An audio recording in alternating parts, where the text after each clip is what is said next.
it chapter by chapter, one bite at a time.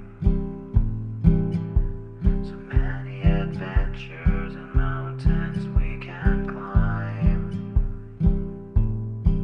Take it word for word, line by line, one bite at a time.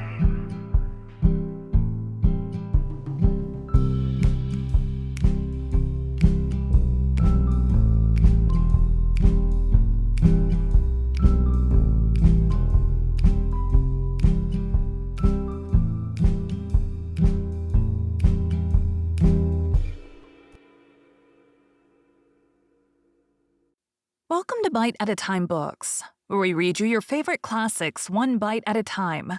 My name is Bree Carlile, and I love to read, and wanted to share my passion with listeners like you. If you want to know what's coming next and vote on upcoming books, sign up for our newsletter at biteatatimebooks.com. You'll also find our new t-shirts in the shop, including podcast shirts and quote shirts from your favorite classic novels. Be sure to follow my show on your favorite podcast platform so you get all the new episodes. You can find most of our links in the show notes, but also our website, biteatatimebooks.com, includes all of the links for our show, including to our Patreon to support the show, and YouTube, where we have special behind the narration of the episodes. We're part of the Bite at a Time Books Productions Network.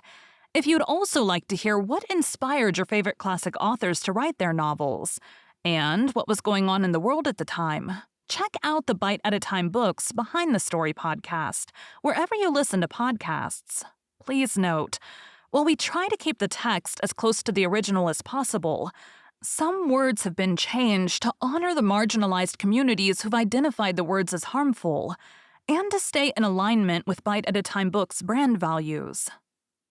Today we'll be continuing Les Miserables by Victor Hugo. Chapter 5. Hindrances. The posting service from Arras to Im was still operated at this period by small mail wagons of the time of the Empire. These mail wagons were two-wheeled cabriolets, upholstered inside with fawn-colored leather, hung on springs and having but two seats, one for the postboy, the other for the traveler. The wheels were armed with those long offensive axles which keep other vehicles at a distance, and which may still be seen on the road in Germany. The dispatch box, an immense oblong coffer, was placed behind the vehicle and formed a part of it. This coffer was painted black and the cabriolet yellow. These vehicles, which have no counterparts nowadays, had something distorted and hunchbacked about them, and when one saw them passing in the distance, and climbing up some road to the horizon, they resembled the insects which are called, I think, termites, and which, though with but little corselet, drag a great train behind them. But they traveled at a very rapid rate. The post wagon, which was sent out from Arras at 1 o'clock every night, after the mail from Paris had passed, arrived at Im a little before 5 o'clock in the morning.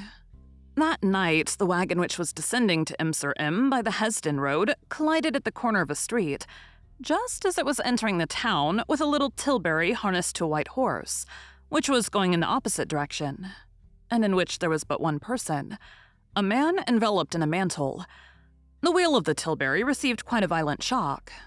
The postman shouted to the man to stop, but the traveler paid no heed and pursued his road at full gallop. "That man is in a devilish hurry," said the postman. The man thus hastening on was the one whom we have just seen struggling in convulsions, which are certainly deserving of pity. Whither was he going? He could not have told. Why was he hastening? He did not know. He was driving at random, straight ahead. Whither? To Arras, no doubt. But he might have been going elsewhere as well. At times, he was conscious of it, and he shuddered. He plunged into the night as into a gulf. Something urged him forward. Something drew him on. No one could have told what was taking place within him. Everyone will understand it. What man is there who has not entered, at least once in his life, into that obscure cavern of the unknown?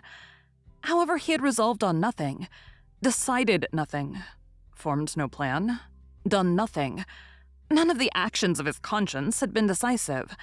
He was, more than ever, as he had been at the first moment. Why was he going to Arras? He repeated what he had already said to himself when he had hired Chauffeur's cabriolet, that whatever the result was to be, there was no reason why he should not see with his own eyes, and judge of matters for himself that this was even prudent, that he must know what took place, that no decision could be arrived at without having observed and scrutinized, that one made mountains out of everything from a distance. That at any rate, when he should have seen that Champmathieu, some wretch, his conscience would probably be greatly relieved to allow him to go to the galleys in its stead, that Javert would indeed be there, and that Brevet, that Chendeleu, that Coquebel, old convicts who had known him, but they certainly would not recognize him. Bah, what an idea! That Javert was 100 leagues from suspecting the truth, that all conjectures and all suppositions were fixed on Champmathieu, and that there is nothing so headstrong as suppositions and conjectures, that accordingly there was no danger, that it was, no doubt, a dark moment, but that he should emerge from it, that after all, he held his destiny, however bad it might be, in his own hand, that he was master of it. He clung to this thought. At bottom, to tell the whole truth, he would have preferred not to go to Arras. Nevertheless, he was going thither. As he meditated, he whipped up his horse, which was proceeding at that fine regular and even trot which accomplishes 2 leagues and a half an hour. In proportion as the cabriolet advanced, he felt something within him draw back. At daybreak, he was in the open country. The town of Im-sur-Im lay far behind him. He watched the horizon grow white. He stared at all the chilly figures of a winter's dawn as they passed before his eyes, but without seeing them. The morning had its specters as well as the evening. He did not see them. But without being aware of it, and by means of a sort of penetration which was almost physical, these black silhouettes of trees and of hills added some gloomy and sinister quality to the violent state of his soul. Each time that he passed one of those isolated dwellings which sometimes border on the highway, he said to himself, "And yet there are people there within who are sleeping." The trot of the horse, the bells on the harness, the wheels on the road, produced a gentle, monotonous noise. These things are charming when one is joyous and lugubrious when one is sad. It was broad daylight when he arrived at Hesdin. He halted in front of the inn, to allow the horse a breathing spell and to have him given some oats. The horse belonged, as Chauffeur had said, to that small race of the Boulonnais, which has too much head, too much belly, and not enough neck and shoulders, but which has a broad chest, a large crupper, thin, fine legs, and solid hooves. A homely but a robust and healthy race. The excellent beast had traveled 5 leagues in 2 hours and had not a drop of sweat on his loins. He did not get out of the tilbury. The stableman who brought the oats suddenly bent down and examined the left wheel. "Are you going far in this condition?" said the man. He replied with an air of not having roused himself from his reverie. "Why? Have you come from a great distance?" went on the man. 5 leagues. "Ah. Why do you say ah?" The man bent down once more, was silent for a moment with his eyes fixed on the wheel. Then he rose erect and said, "Because, though this wheel has traveled 5 leagues, it certainly will not travel another quarter of a league." He sprang out of the tilbury. "What is that you say, my friend?" "I say that it is a miracle that you should have traveled 5 leagues without you and your horse rolling into some ditch on the highway. Just see here." The wheel really had suffered serious damage. The shock administered by the mail wagon had split 2 spokes and strained the hub, so that the nut no longer held firm. "My friend," he said to the stableman, "is their wheelwright here?" "Certainly, sir." "Do me the service to go and fetch him. He is only a step away from here. Hey, Master Bourgallard!" Master Bourgallard, the wheelwright, was standing on his own threshold. He came, examined the wheel, and made a grimace like a surgeon when the latter thinks a limb is broken. "Can you repair this wheel immediately?" "Yes, sir." "When can I set out again?" "Tomorrow." "Tomorrow?" "There's a long day's work on it. Are you in a hurry, sir?" "In a very great hurry. I must set out again in an hour at the latest." "Impossible, sir." I will pay whatever you ask. Impossible. Well, in 2 hours then. Impossible today. 2 new spokes and a hub must be made. Monsieur will not be able to start before tomorrow morning. The master cannot wait until tomorrow. What if you were to replace this wheel instead of repairing it? How so? You are a wheelwright. Certainly, sir. Have you not a wheel that you can sell me? Then I could start again at once. A spare wheel? Yes. I have no wheel on hand that would fit your cabriolet. 2 wheels make a pair. 2 wheels cannot be put together haphazard. In that case, sell me a pair of wheels. Not all wheels fit all axles, sir. Try it, nevertheless. It is useless, sir. I have nothing to sell but cart wheels. We are but a poor country here. Have you a cabriolet that you can let me have? The wheelwright had seen at the first glance that the Tilbury was a hired vehicle. He shrugged his shoulders. You treat the cabriolets that people let you so well. If I had one, I would not let it to you. Well, sell it to me then. I have none. What? Not even a spring cart?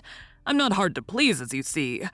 We live in a poor country. There is, in truth, added the wheelwright, an old calash under the shed yonder, which belongs to a bourgeois of the town, who gave it to me to take care of and who only uses it on the 36th of the month. Never, that is to say. I might let that to you, for what matters it to me, but the bourgeois must not see it pass. And then it is a calash. It would require 2 horses. I will take 2 post horses. Where is Monsieur going? To Arras.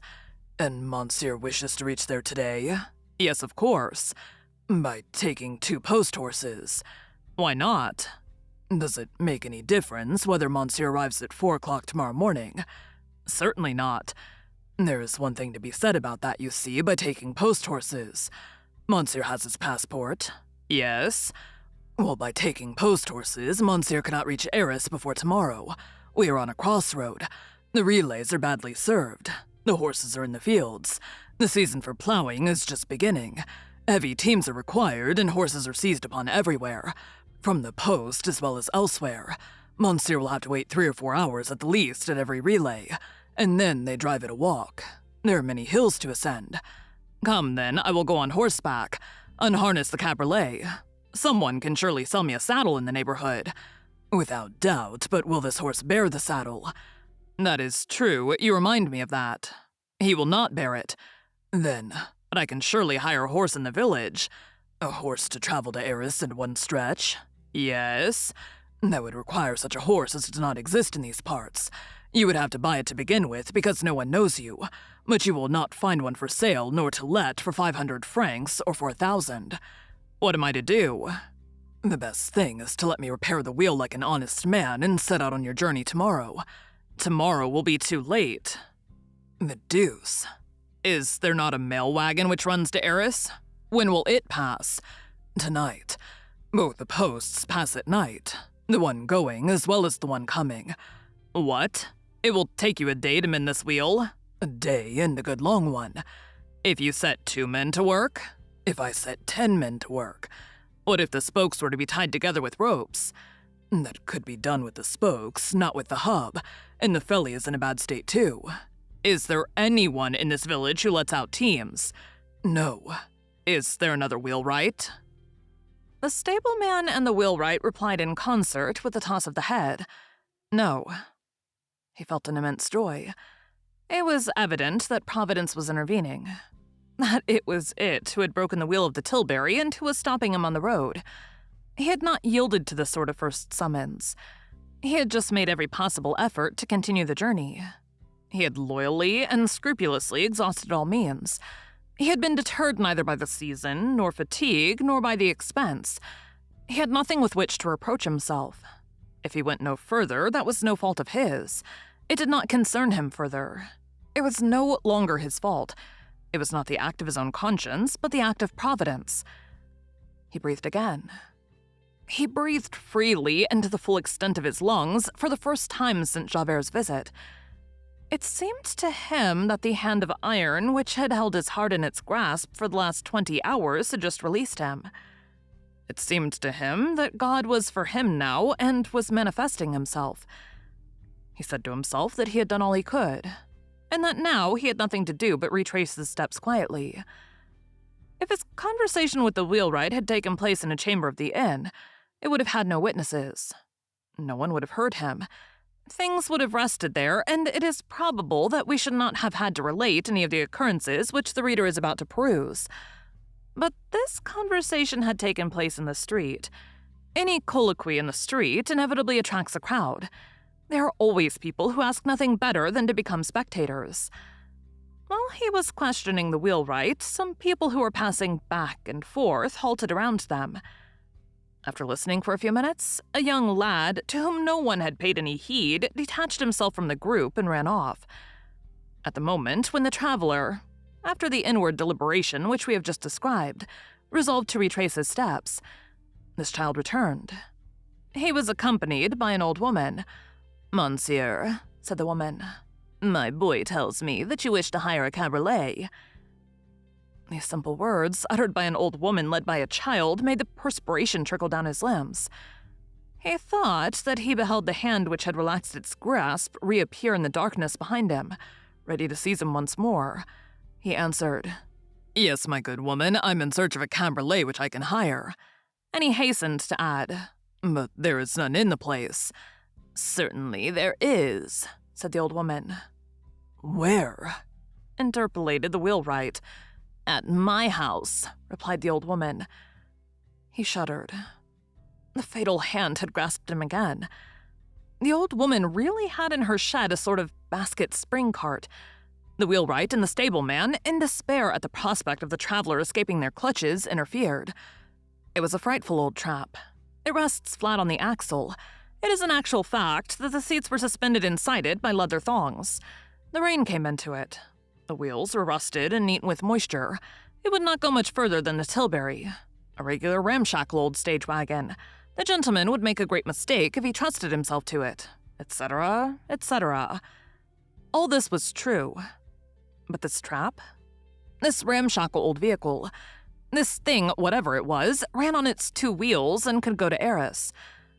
He paid what was asked, left the Tilbury with the wheelwright to be repaired, intending to reclaim it on his return, had the white horse put to the cart, climbed into it, and resumed the road which he had been traveling since morning. At the moment when the cart moved off, he admitted that he had felt, a moment previously, a certain joy in the thought that he should not go whither he was now proceeding. He examined this joy with a sort of wrath, and found it absurd. Why should he feel joy at turning back? After all, he was taking this trip of his own free will. No one was forcing him to it. And assuredly, nothing would happen except what he should choose. As he left Hesdin, he heard a voice shouting to him, "Stop! Stop!" He halted the cart with a vigorous movement, which contained a feverish and convulsive element resembling hope. It was the old woman's little boy. "Monsieur," said the latter, "it was I who got the cart for you." "Well?" "You've not given me anything." He who gave to all so readily thought this demand exorbitant and almost odious. "Ah, it's you, you scamp," said he. "You shall have nothing." He whipped up his horse and set off at full speed. He had lost a great deal of time at Hesdin. He wanted to make it good. The little horse was courageous and pulled for two, but it was the month of February.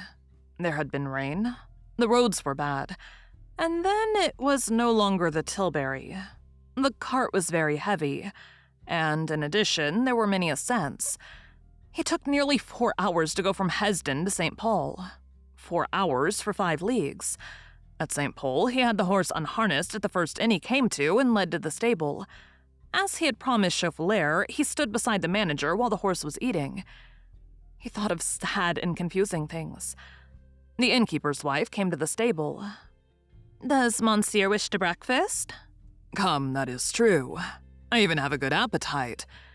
He followed the woman, who had a rosy, cheerful face. She led him to the public room where there were tables covered with waxed cloth. "Make haste," said he. "I must start again. I am in a hurry." A big Flemish servant maid placed his knife and fork in all haste. He looked at the girl with a sensation of comfort. That is what ailed me, he thought. I had not breakfast. His breakfast was served. He seized the bread, took a mouthful, and then slowly replaced it on the table and did not touch it again. A carter was eating at another table. He said to this man, "Why is their bread so bitter here?" The carter was a German and did not understand him. He returned to the stable and remained near the horse. An hour later, he had quitted St. Pol and was directing his course towards Tincus, which is only 5 leagues from Arras. What did he do during this journey? Of what was he thinking? As in the morning, he watched the trees, the thatched roofs, the tilled fields pass by, and the way in which the landscape, broken at every turn of the road, vanished. This is a sort of contemplation which sometimes suffices to the soul, and almost relieves it from thought. What is more melancholy and more profound than to see 1,000 objects for the first, and the last time? To travel is to be born and to die at every instant. Perhaps, in the vaguest region of his mind, he did make comparisons between the shifting horizon and our human existence. All the things of life are perpetually fleeing before us. The dark and bright intervals are intermingled. After a dazzling moment, an eclipse. We look. We hasten. We stretch out our hands to grasp what is passing. Each event is a turn in the road. And all at once we are old. We feel a shock. All is black. We distinguish an obscure door. The gloomy horse of life which has been drawing us halts, and we see a veiled and unknown person unharnessing amid the shadows. Twilight was falling when the children who were coming out of school beheld this traveler enter Tincus.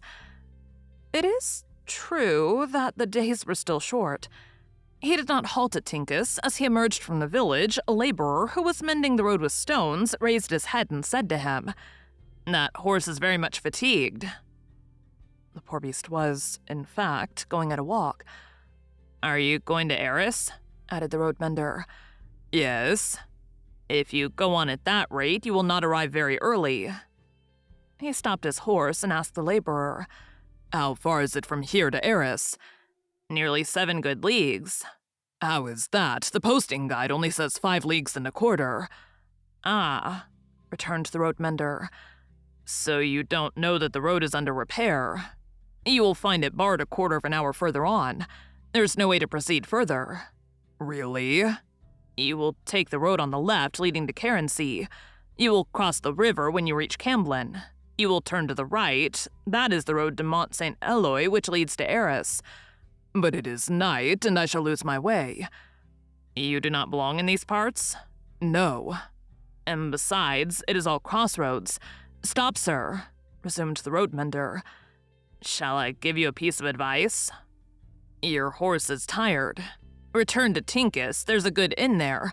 Sleep there, you can reach Arras tomorrow." "I must be there this evening." "That is different, but go to the inn all the same and get an extra horse. The stable boy will guide you through the crossroads." He followed the road mender's advice, retraced his steps, and half an hour later he passed the same spot again, but this time at full speed with a good horse to aid. A stable boy, who called himself a postilion, was seated on the shaft of the carriole. Still, he felt that he had lost time. Night had fully come. They turned into the crossroad. The way became frightfully bad. The cart lurched from one rut to the other. He said to the postilion, "Keep it a trot, and you shall have a double fee." In one of the jolts, the whiffle-tree broke. "There's the whiffle-tree broken, sir," said the postilion. "I don't know how to harness my horse now. This road is very bad at night. If you wish to return and sleep at Tincus, we could be in Arras early tomorrow morning." He replied, "Have you a bit of rope and a knife?" "Yes, sir." He cut a branch from a tree and made a whiffle-tree of it. This caused another loss of 20 minutes, but they set out again at a gallop. The plain was gloomy. Low-hanging, black, crisp fogs crept over the hills and wrenched themselves away like smoke. There were whitish gleams in the clouds. A strong breeze, which blew in from the sea, produced a sound in all quarters of the horizon, as of someone moving furniture. Everything that could be seen assumed attitudes of terror. How many things shivered beneath these vast breaths of the night? He was stiff with cold. He had eaten nothing since the night before. He vaguely recalled his other nocturnal trip in the vast plain in the neighborhood of D 8 years previously. and it seemed but yesterday. The hour struck from a distant tower. He asked the boy, "What time is it?" 7 o'clock, sir. We shall reach Eris at 8, but we have 3 leagues still to go." At that moment, he for the first time indulged in this reflection, thinking it odd the while that it had not occurred to him sooner, that all this trouble which he was taking was perhaps useless, that he did not know so much as the hour of the trial, that he should, at least, have informed himself of that he was foolish to go thus straight ahead without knowing whether he would be of any service or not. Then he sketched out some calculations in his mind.